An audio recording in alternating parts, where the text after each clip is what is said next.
Morning. Solution chapter के दूसरे video में आज आपका स्वागत है। और जैसा कि आपको पता है, हम लोग सॉल्यूशन चैप्टर शुरू किए थे पिछले वीडियो में, और एक लेक्चर मैंने उसमें इंट्रोडक्शन ऑफ सॉल्यूशन समझाया था।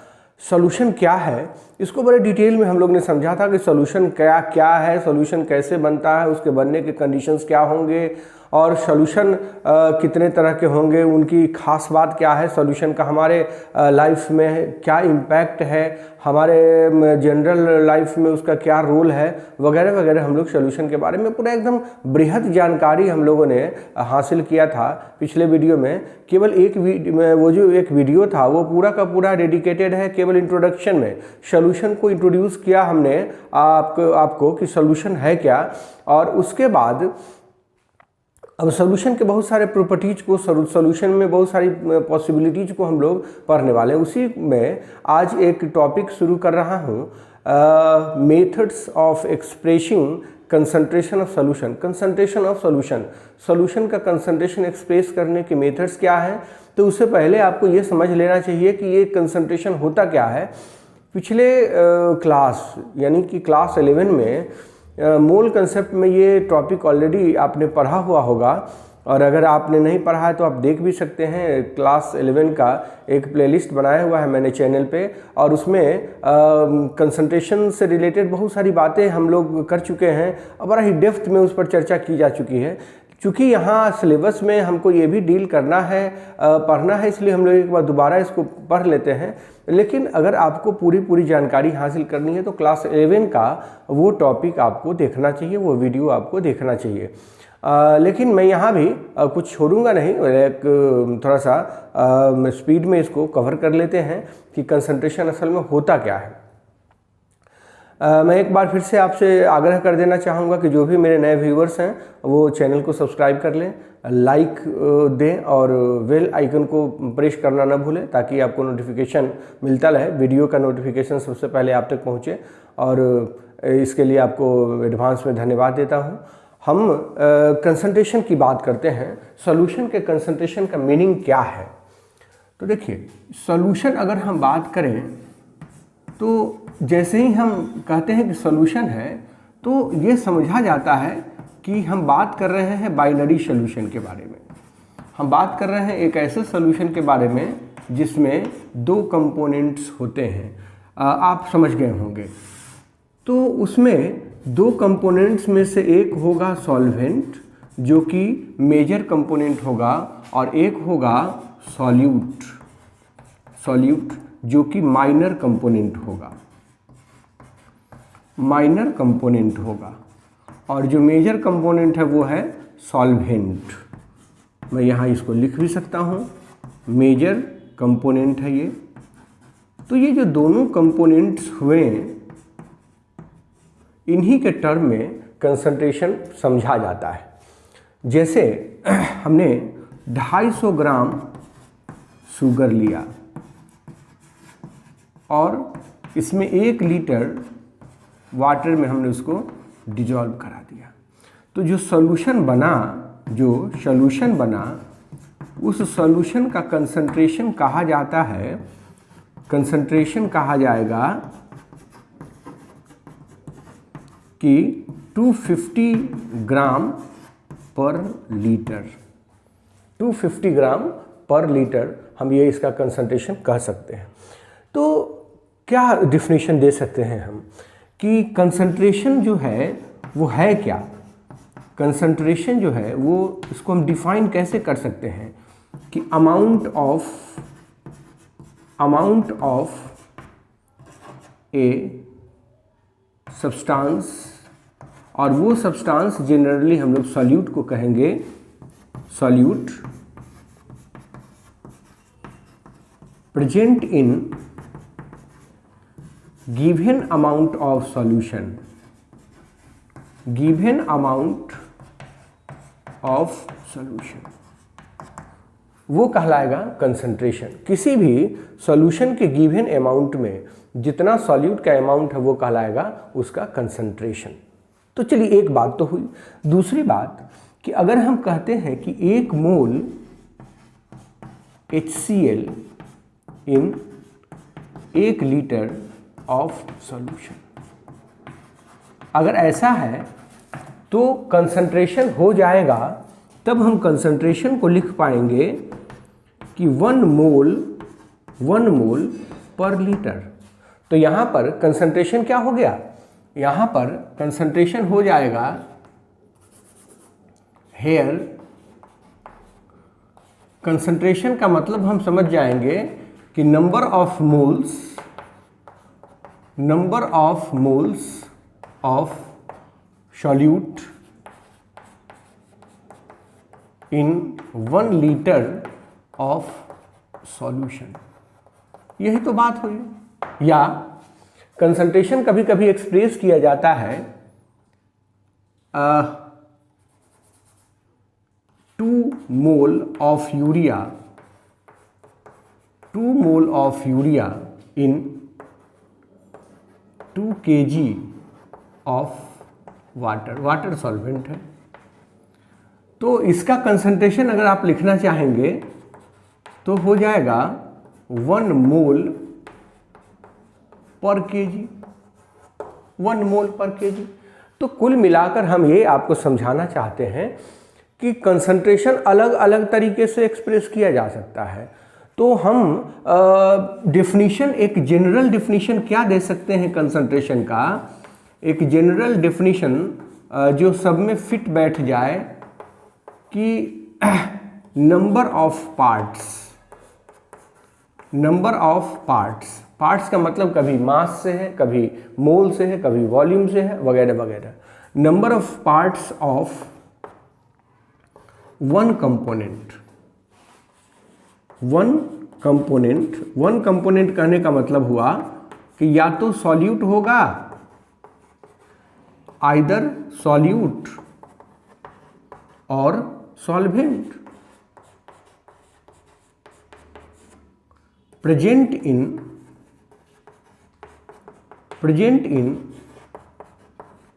गिवन पार्ट ऑफ सॉल्यूशन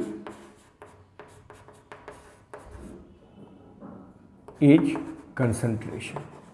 यही हम एक ब्रॉड मीनिंग में कंसंट्रेशन का डेफिनेशन लिख सकते हैं।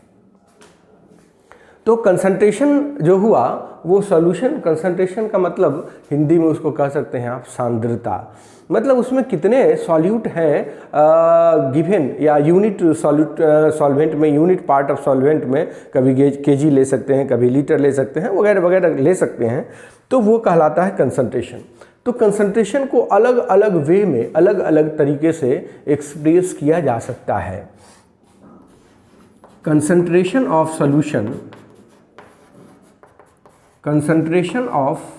solution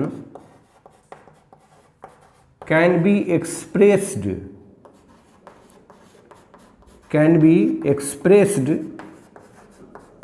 in different ways। अलग अलग तरीक़ों से हम इसको एक्सप्रेस कर सकते हैं।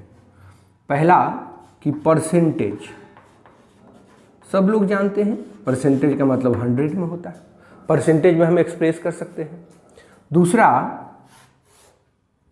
मोल फ्रैक्शन में हम एक्सप्रेस कर सकते हैं, मोल फ्रैक्शन में एक्सप्रेस कर सकते हैं। तीसरा मोलरिटी में एक्सप्रेस कर सकते हैं, ये सब सीखे हुए हैं आप। चौथा मोलरिटी में एक्सप्रेस कर सकते हैं। पांचवा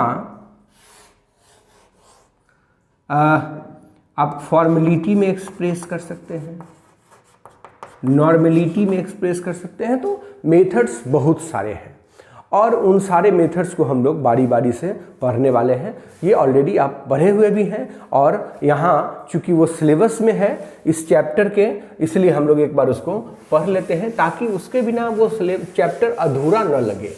उसको हम लोग एक बार देख लेना चाहते हैं, सबको बारी बारी से देख लेना चाहते हैं।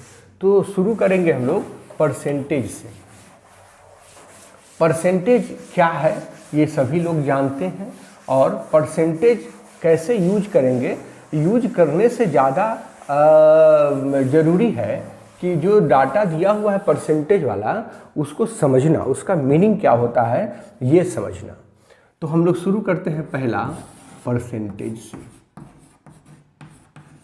परसेंटेज कंसंट्रेशन एक्सप्रेस करने का परसेंटेज एक मेथड है परसेंटेज।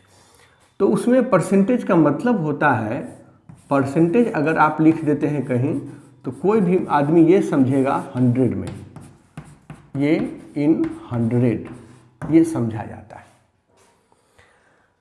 कहीं भी परसेंटेज डिस्काउंट मिलता है या परसेंटेज इतना परसेंट पैसा आपको इन्वेस्ट कर रहे हैं, सब जगह परसेंटेज की बात आती है। परसेंटेज बड़ा कॉमन चीज़ है, आम जीवन में इस्तेमाल होने वाला बड़ा ही कॉमन टर्म है परसेंटेज। तो 100 में होता है तो परसेंटेज हम लोग ये डेफिनेशन लिख सकते हैं कि परसेंटेज ऑफ वन कंपोनेंट, उसमें अगर बाइनरी सोल्यूशन है, 2 कंपोनेंट है तो दोनों का परसेंटेज होगा। तो ये बराबर होगा number of parts of one component, एक कंपोनेंट के जितने पार्ट्स हैं, by total parts of solution, उस सॉल्यूशन का टोटल पार्ट इंटू 100, यही तो हो।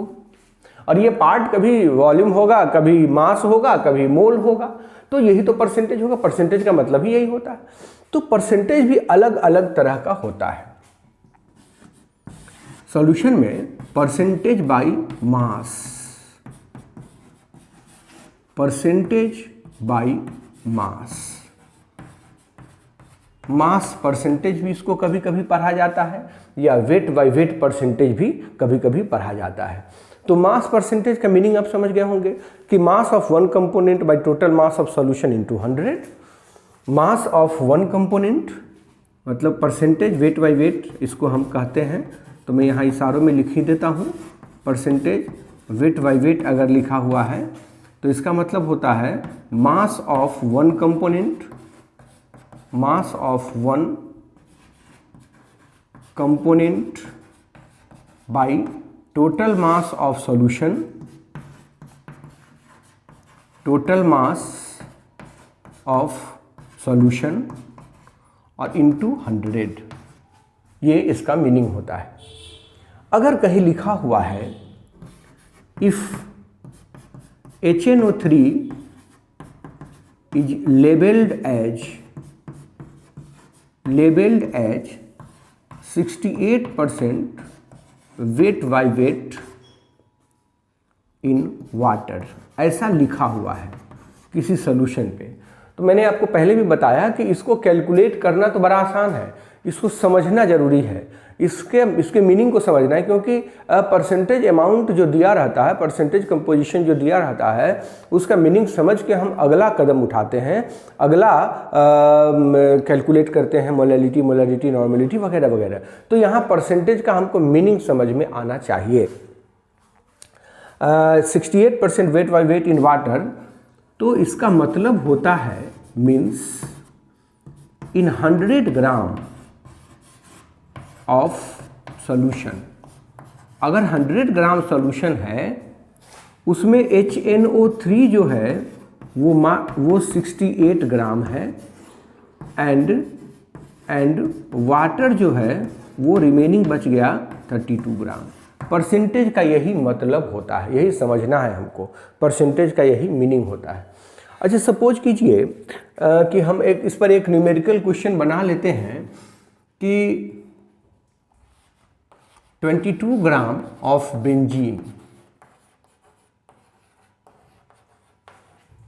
And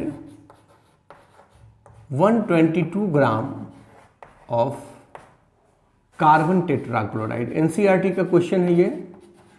carbon tetrachloride are mixed together, दोनों को मिलाया गया टू फॉर्म ए सॉल्यूशन, दोनों को मिलाकर एक सॉल्यूशन बनाया गया। तो कहता है इसका कैलकुलेट कीजिए percentage, calculate percentage of each component, हर एक कंपोनेंट का परसेंटेज कैलकुलेट करिए, ये हम लोगों को करना है। तो बड़ा आसान है, पहले तो टोटल मास निकाल लेना पड़ेगा, टोटल मास ऑफ सॉल्यूशन। तो सॉल्यूशन में दोनों कंपोनेंट के मास को ऐड कर देना है, 22 प्लस 122, तो ये हो जाएगा 144। परसेंटेज ऑफ बेंजीन, तो बेंजीन का परसेंटेज अगर निकालना है तो mass of benzene 22 by total mass 144 into 100। वैसे ही परसेंटेज ऑफ कार्बन टेट्राक्लोराइड, तो ये हो जाएगा 122, उसका मास दिया हुआ है 144 इंटू 100, यही तो होगा। नहीं तो आप ऐसा भी कर सकते थे कि परसेंटेज ऑफ CCl4 अगर निकालना होता तो 100 में से घटा देते परसेंटेज ऑफ बेंजीन, तो भी निकल जाता और वही आंसर आता। तो ये percentage by mass, percentage by wait percentage की बात होती है। और एक बात आपको बता दूं कि इस तरह का जो मेथड है, this method is commonly used in case of solid solution। Solid solution के लिए इसका इस्तेमाल किया जाता है। आपने देखा होगा कि अगर हम सॉलिड सॉल्यूशन की बात करते हैं, दो तरह के होते हैं, सब्स्टिट्यूशनल और इंटरस्टिशियल। तो दोनों ही केस में परसेंटेज, जैसे कि स्टील की बात करिएगा तो स्टील में कितना परसेंट आयरन है, कितना क्रोमियम है, कितना मैग्नीज है, कितना दूसरे कंपोनेंट्स है, ये सब उसमें कहा जाता है। तो परसेंटेज जो है वो, ये जो परसेंटेज बाई मास हुआ वो वैसे सॉल्यूशन का कंसंट्रेशन एक्सप्रेस करता है जिसमें कंपोनेंट्स सॉलिड होते हैं। तो एक तरह का ये परसेंटेज हुआ। दूसरा परसेंटेज है वॉल्यूम बाय वॉल्यूम परसेंटेज। एक तो परसेंटेज हुआ वेट बाय वेट, दूसरा होता है वॉल्यूम बाय वॉल्यूम परसेंटेज। तो वॉल्यूम बाय वॉल्यूम परसेंटेज के नाम से ही जाहिर है वॉल्यूम के टर्म में हम लोग उसको कैलकुलेट करना चाहेंगे, कैलकुलेट करते हैं। B volume percentage, volume percentage, इसको वॉल्यूम बाय वॉल्यूम परसेंटेज भी कहते हैं, वॉल्यूम बाय वॉल्यूम परसेंटेज भी कहते हैं। जो होगा आप समझ गए होंगे इसका फॉर्मूला कि volume of one component, volume of one component by total volume of solution, total volume of solution into 100, यही होगा वॉल्यूम बाय वॉल्यूम परसेंटेज। और ख़ास करके यह जो मेथड है, दिस मेथड इज कॉमनली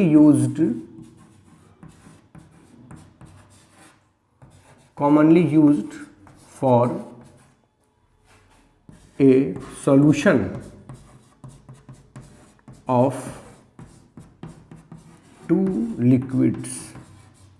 दो तरह के लिक्विड्स के सॉल्यूशन को के कंसंट्रेशन को एक्सप्रेस करने के लिए इसका इस्तेमाल किया जाता है। जैसे कहीं अगर लिखा हुआ हो पुदीन हरा, अगर आपने देखा है पुदीन हरा is 80% volume by volume in water, ऐसा अगर कह रहा है। इन अल्कोहल कहिए ना, पुदीन हरा का अल्कोहल में मिलता है मिक्सचर, आप पुदीन हरा का नाम सुने हैं, एसिडिटी हो जाती है तो लोग खाते हैं, पीते भी हैं। तो इसका मतलब होगा, मीन्स यहाँ लिखना है कि इन 100 ml ऑफ सोल्यूशन, अगर सोल्यूशन 100 ml है तो उसमें पुदीन हरा जो है वो 80 मिलीलीटर है एंड अल्कोहल 20 मिलीलीटर है। अल्कोहल जो है वो 20 मिलीलीटर है, इसका यह मतलब होगा। तो मैंने कहा भी कि इसका मतलब समझना ज़्यादा ज़रूरी है। तीसरा होता है weight by volume percentage. Weight by volume percentage, तो वेट बाई वॉल्यूम परसेंटेज का मतलब होता है कि मास ऑफ वन कंपोनेंट, एक कंपोनेंट का mass by volume of solution. यहाँ वॉल्यूम ऑफ सॉल्यूशन लिखा रहेगा इंटू 100, यही होगा मास बाई वॉल्यूम परसेंटेज। ये वैसे केस में यूज किया जाता है जब किसी सॉलिड का मिक्सचर हम बनाते हैं लिक्विड में, तो इसका इस्तेमाल किया जाता है मास बाई वॉल्यूम परसेंटेज का। और ये बात मैं लिख देता हूँ यहाँ, generally used for solution of solid in liquid। Liquid में जब सॉल्यूशन बनाते हैं तो वहाँ इस तरह का इस्तेमाल करते हैं इस मेथड का।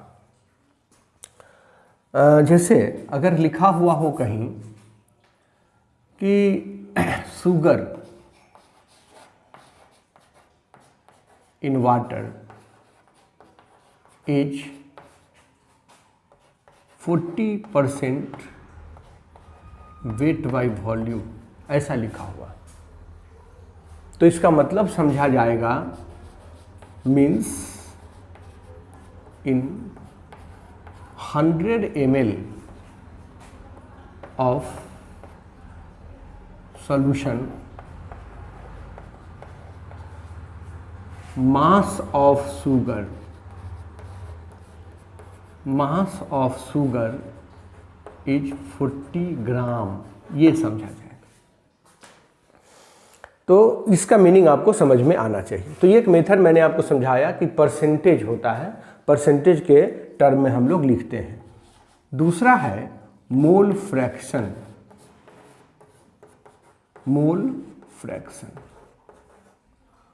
मोल फ्रैक्शन, आप मोल के बारे में जानते हैं, नंबर ऑफ मोल्स। अगर किसी का भी निकालना है तो हम लोगों को करना क्या होता है, given mass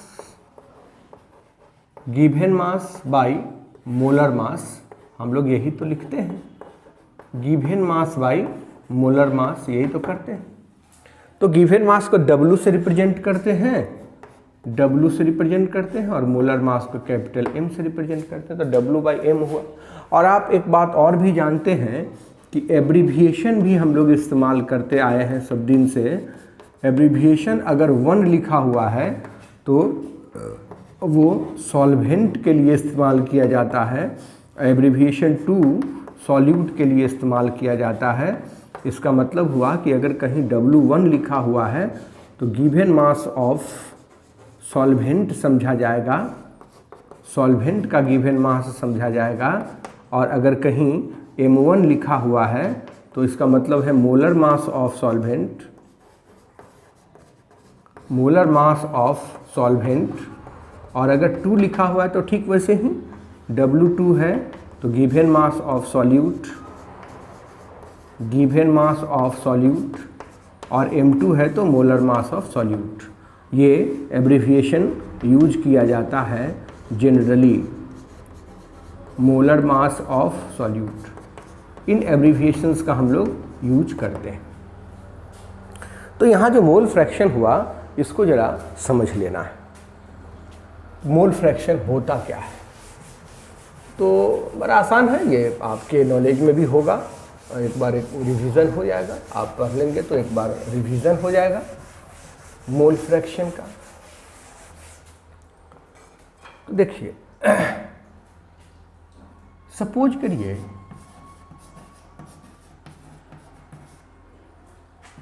a solution of two components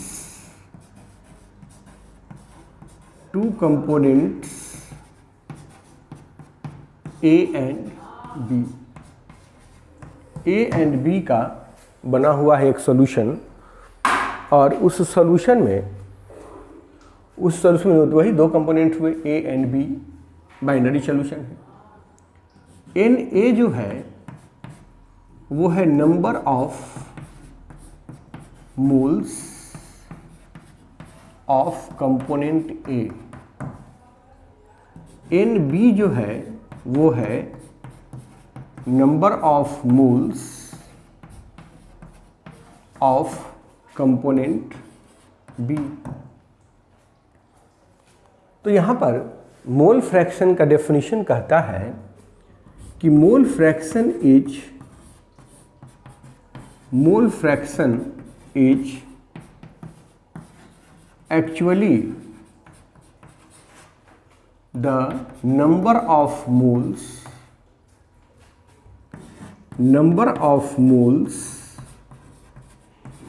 of one component, एक कंपोनेंट का number of moles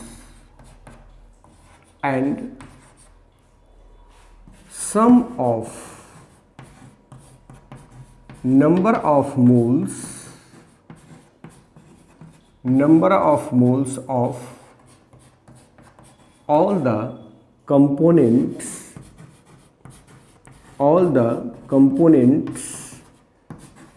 present in solution।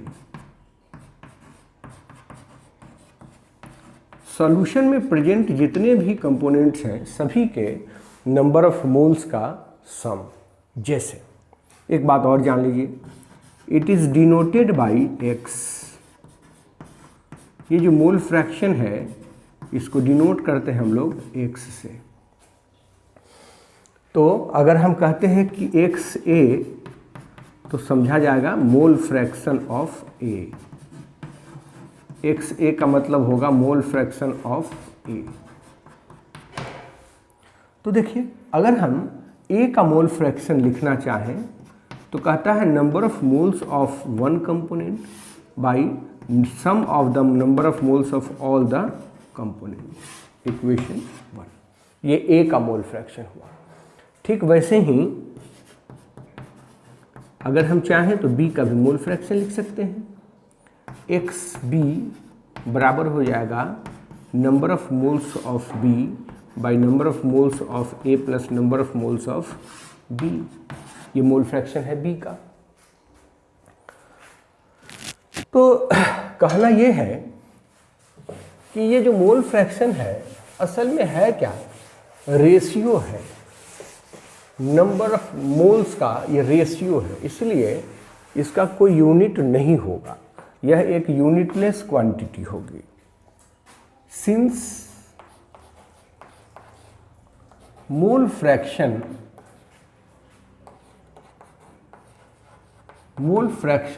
is the ratio between number of moles।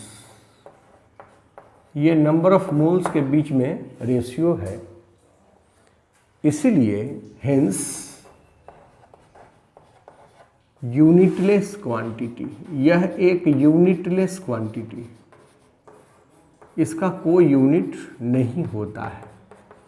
Cut जाएगा मोल से मोल तो यूनिटलेस क्वांटिटी हो जाएगी। तो हम कह सकते हैं कि यह एक यूनिटलेस क्वांटिटी कहते हैं। अब देखो हम इक्वेशन 1 और 2 को ऐड करना चाहते हैं।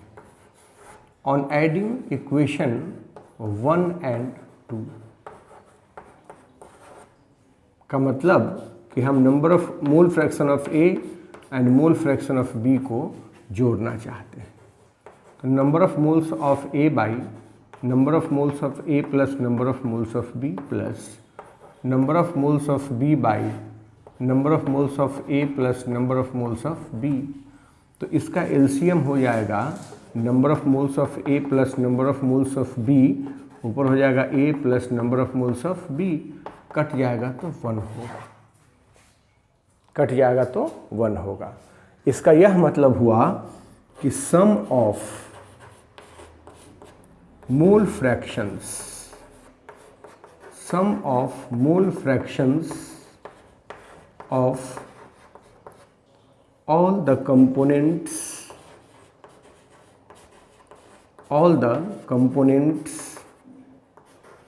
present in the solution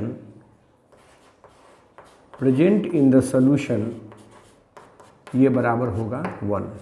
भले ही उस सॉल्यूशन में अगर 3 कंपोनेंट्स होंगे तो तीनों के मोल फ्रैक्शन का सम 1 होगा, 4 कंपोनेंट्स होंगे तो चारों के मोल फ्रैक्शन का सम 1 होगा। ये गांठ बांध लेनी है। अब सपोज कीजिए कि अगर हमको एक का मालूम हो गया, अगर हमको एक कंपोनेंट का मोल फ्रैक्शन मालूम हो गया तो दूसरे का निकालना बड़ा आसान हो गया। अगर 1 नोन है तो दूसरे का निकालना आसान है, एक को घटा देना है 1 में से, और इस तरह से हम लोग मोल फ्रैक्शन आसानी से कैलकुलेट कर लेंगे। मोल फ्रैक्शन अब आउटडेटेड हो गया है, बहुत ज़्यादा फ्रीक्वेंटली यूज़ में नहीं है, अब इसका इस्तेमाल बंद कर दिया गया है। अब नए नए मेथड्स आते हैं अब, लेकिन मोल फ्रैक्शन तब भी चूँकि बेसिक चीज़ है इसलिए इसको समझना चाहिए। इस पर अगर हम एक न्यूमेरिकल बनाना चाहें तो आसानी से बना सकते हैं। क्वेश्चन है कि कोई सॉल्यूशन दिया हुआ है, कोई सॉल्यूशन दिया हुआ है और उसमें जो कंपोनेंट्स हैं उनका हम मोल फ्रैक्शन निकालना चाहते हैं।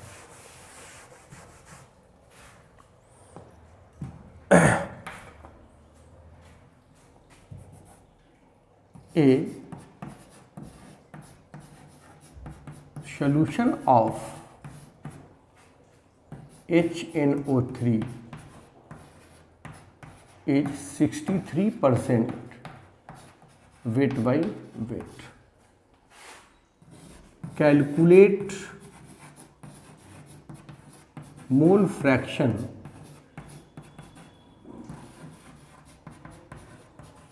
of each component. हर एक कंपोनेंट का मोल फ्रैक्शन कैलकुलेट करिए, यही कैलकुलेट करना है हमको। तो उसके लिए हमको ये पता होना चाहिए कि कंपोनेंट्स कौन कौन से हैं। तो अगर कहीं नहीं लिखा हो दूसरे कंपोनेंट का नाम तो समझ जाना है कि वो वाटर है, HNO3 है और दूसरा कंपोनेंट वाटर है। अगर सॉल्यूशन 100 ग्राम है तो इसका गिवन मास जो होगा वो 63 होगा और इसका गिवन मास जो होगा वो 37 ग्राम होगा।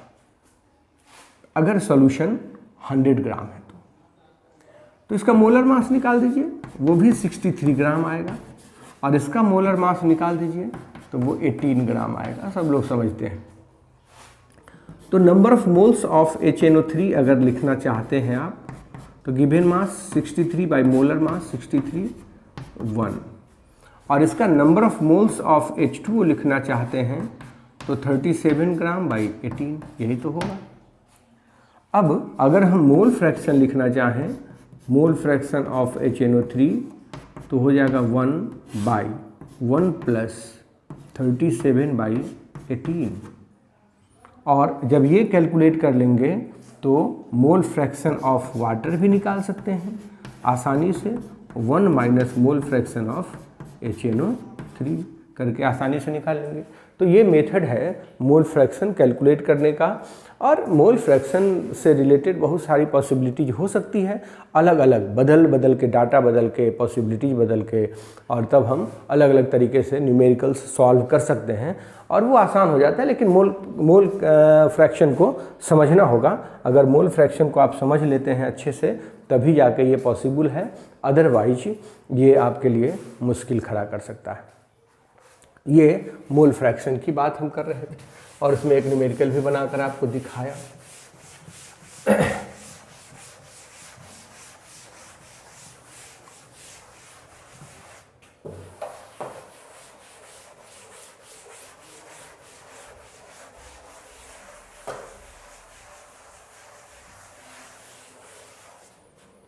पार्ट्स पर मिलियन एक देख लेते हैं। तीसरा होगा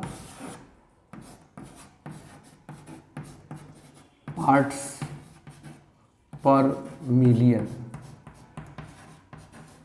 पीपीएम इसको हम लोग कहते हैं, पीपीएम, पार्ट्स पर मिलियन। पार्ट्स पर मिलियन कहता है कि वैसे सॉल्यूशन का कंसंट्रेशन एक्सप्रेस किया जाता है इस मेथड से जिसमें सॉल्यूट का नेग्लिजिबल अमाउंट प्रेजेंट होता है, नेग्लिजिबली स्मॉल अमाउंट प्रेजेंट होता है। कहते हैं if negligibly small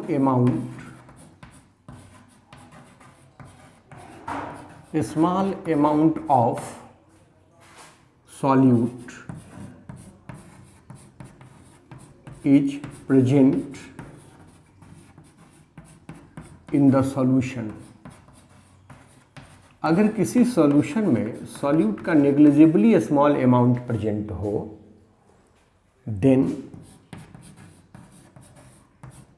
to get considerable amount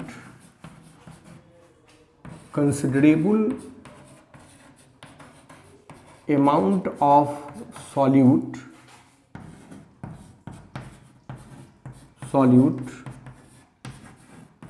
we take huge amount, huge मतलब बहुत ज़्यादा, huge amount 10 to the power 6 मतलब मिलियन, 10 लाख को 1 मिलियन कहते हैं। Huge amount of, we take huge amount of solution to express concentration.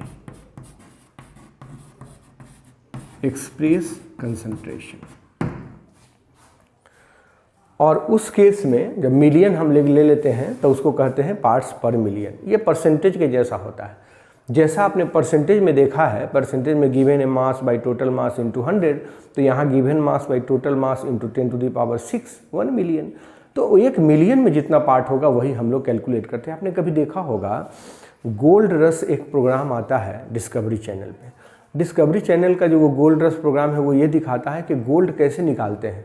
तो आप समझ रहे होंगे, उसमें अगर किसी ने देखा है तो ठीक, नहीं देखा है तो मैं समझा रहा हूँ कि उसमें गोल्ड के जो पार्टिकल्स होते हैं वो सैंड पार्टिकल्स के साथ मिले रहते हैं, सैंड के जैसे रहते हैं उसमें प्रेजेंट, वो मिले रहते हैं उसमें, और उसमें से उसको चुन के या छान के बाहर निकालना होता है। तो सपोज कीजिए कि अगर 1 kg मिट्टी में सोना 10 to the power -3 ग्राम है, मतलब 1 मिलीग्राम है, तो एक उसमें से अगर छानेंगे तो हो सकता है गलती थोड़ी सी भी हो गई तो सोना चला जाए। लेकिन अगर उसी मिट्टी का हमको 1 मिलियन kg दे दिया जाए, 1 मिलियन kg दे दिया जाए, 10 to the power 6 kg दे दिया जाए, तो उसमें तो सोना 3 किलो के आसपास होगा। 3 किलो सोने का दाम 1.5 लाख रुपया हुआ, तो उसको आदमी आसानी से छानेगा। और अगर थोड़ी गलती भी हो जाती है तो 3 किलो के बदले 2.5 किलो ही तो मिलेगा, लेकिन कुछ तो मिलेगा।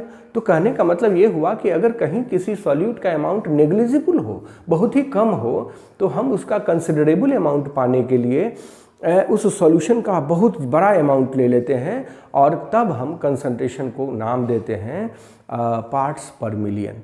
तो डेफिनेशन होगा पीपीएम जो हुआ इसका डेफिनेशन होगा नंबर ऑफ पार्ट्स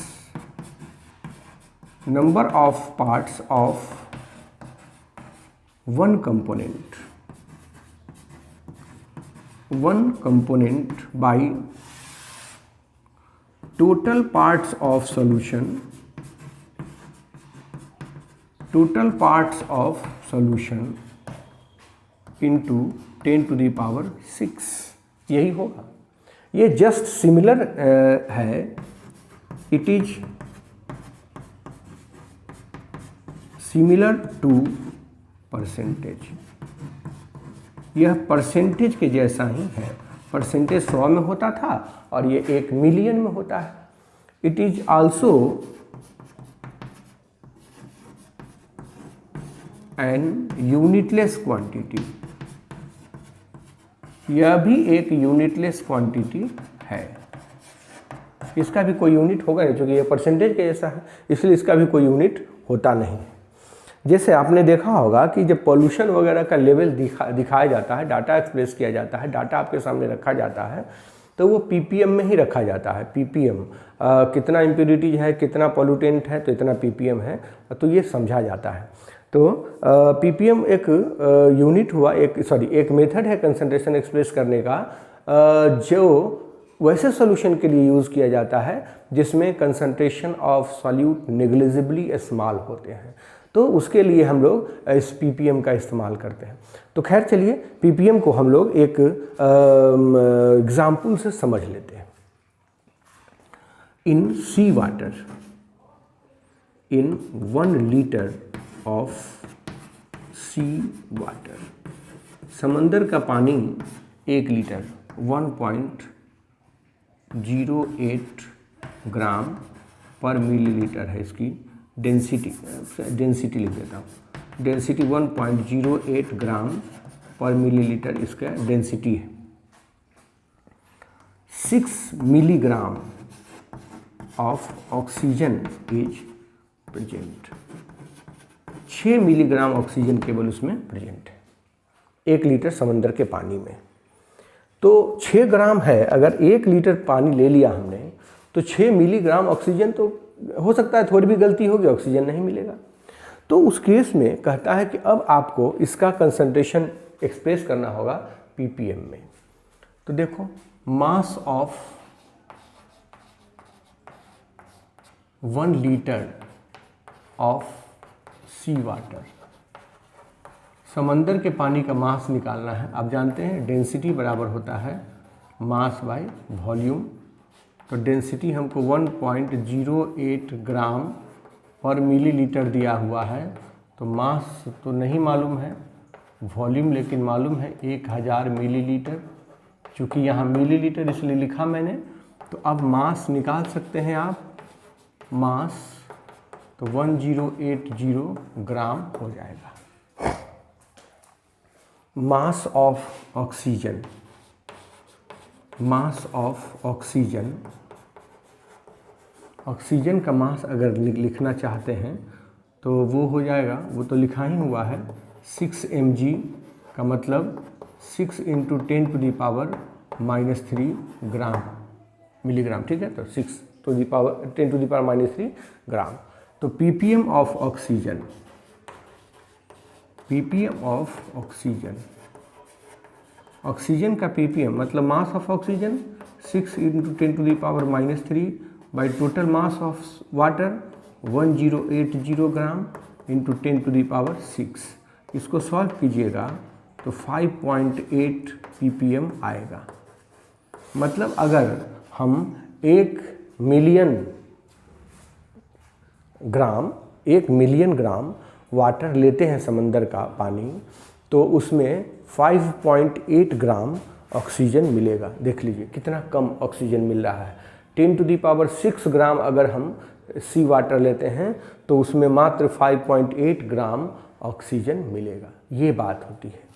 वैसे ही एक डाटा दिया रहता है, अगर कहीं दिया हुआ है कि concentration of chloroform, concentration of chloroform in water, ये लिखा है 15 ppm। अगर ऐसा कहा है तो इसका मतलब होगा means 10⁻⁶ gram of water has only 15 gram of chloroform, यह इसका मतलब होता है। तो ये पार्ट्स पर मिलियन मैंने आपको समझाया है कि ये पार्ट्स पर मिलियन होता क्या है और इसकी ज़रूरत क्यों है, कब इस्तेमाल करते हैं और इसको कैसे कैलकुलेट करते हैं।